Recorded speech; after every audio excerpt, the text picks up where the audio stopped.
Alhamdulillah, Alhamdulillahi Rabbil Alameen, wassalatu wassalamu ala Sayyidil Mursaleen. Amma ba'd, fa'a'udhu billahi minash shaitanir rajim. Bismillahir Rahmanir Rahim. My dear brothers and sisters and viewers of social media, let's recite Durud Pak. As-salatu wassalamu alayka ya Rasulullah. As-salatu wassalamu alayka ya Habiballah. As-salatu wassalamu alayka ya Nabiyallah wa ala alika wa ashabika ya Nurullah. Excellence of reciting Durud Pak upon the beloved and blessed Prophet sallallahu ta'ala alayhi wa alihi wasallam. The person who recites 1000 Durud upon the beloved and blessed Prophet sallallahu ta'ala alayhi wa alihi wasallam, he will not die until he sees his placement in paradise. Sallu ala al-Habib sallallahu ta'ala ala Muhammad sallallahu alayhi wasallam. Insha'Allah azza wa jal, my dear Islamic brothers, we will listen to a small parable regarding stew and dessert.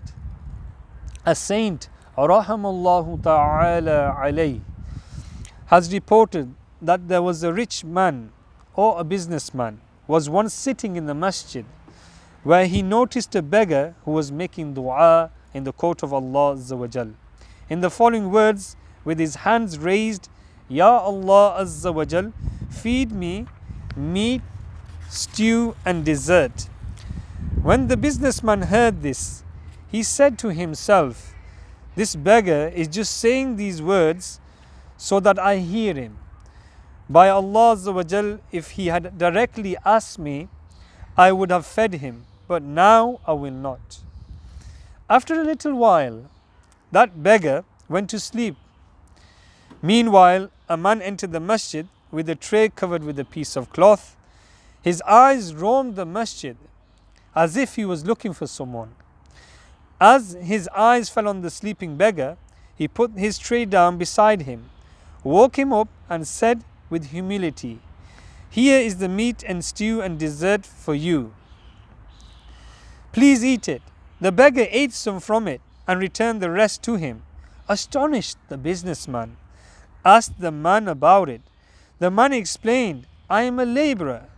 My family has desired for many days to eat meat, stew and dessert. But I could not buy these things because of poverty.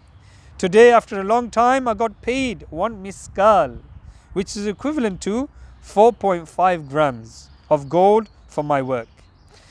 So we prepared this stew and dessert. I took a nap for a little while. I slept, but my sleeping fortune woke me up, blessing me with the vision of the beloved and blessed Prophet sallallahu ta'ala alayhi wa alihi wasallam.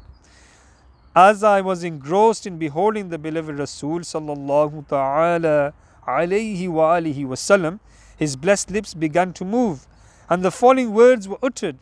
There is a wali, a friend of Allah, a saint in your masajid who wishes to eat meat, stew and dessert. Feed this stew and dessert to him first. He will eat some and return the rest to you. Allah Azza wa Jal will bless the food for you. In return for this good deed, I will take you into paradise. Therefore the man continued, I have brought the food here right away. The businessman said, how much money did you spend on this food? The man replied, 1 miskal. The businessman offered, take 10 miskal of gold from me and give me a share of 1 carat in this deed. He refused, so the businessman offered 20 miskal of gold, which was also turned down. The businessman increased his offer up to 50 miskal of gold. Upon this, the man replied, I will not make you a partner in the deal I have made with the beloved and blessed Prophet sallallahu ta'ala alayhi wa alihi wasallam. Even if you gave me all the treasures of the world, if you were predestined to get the privilege, you would beat me to it. But Allah Azza wa Jal bestowed His mercy on whomever He Azza wa Jal wills. May Allah Azza wa Jal have mercy on them and forgive us without accountability for their sake. Sallu ala al-Habib sallallahu ta'ala ala Muhammad sallallahu alayhi wasallam. Dear Islamic brothers and sisters, we have learned from this above parable that the saints rahamallahu ta'ala alayhi follow the commandments of Allah Azza wa Jal, and Allah Azza wa Jal fulfills their plea. We have also learnt that those looking down on the pious servants of Allah in intoxication of their worldly wealth remain deprived of mercy of Allah. And His beloved and blessed Prophet Rasul sallallahu ta'ala alayhi wa alihi wasallam recognized the beggar and blessed the man in his dream, ordering him to go feed the beggar. Dear Islamic brothers and sisters, we have also realized that sometimes having bad suspicion against a Muslim can lead to remorse and regret even in the world. Having a bad suspicion against a Muslim is haram by Sharia. May Allah Azza wa Jal give us the ability to feed the begging people.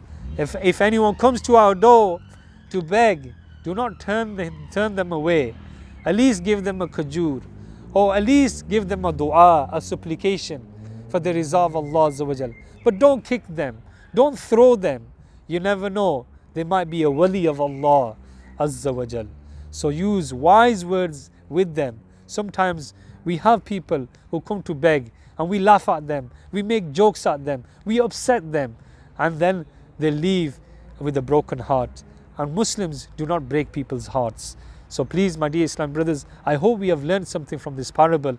May Allah Azza wa Jalla give us the ability to act upon what has been heard and to pass on what has been heard. Keep watching Madani channel, Sky 746 on your television, and keep gaining the religious knowledge. Sallu ala al-Habib sallallahu ta'ala ala Muhammad sallallahu alayhi wasallam.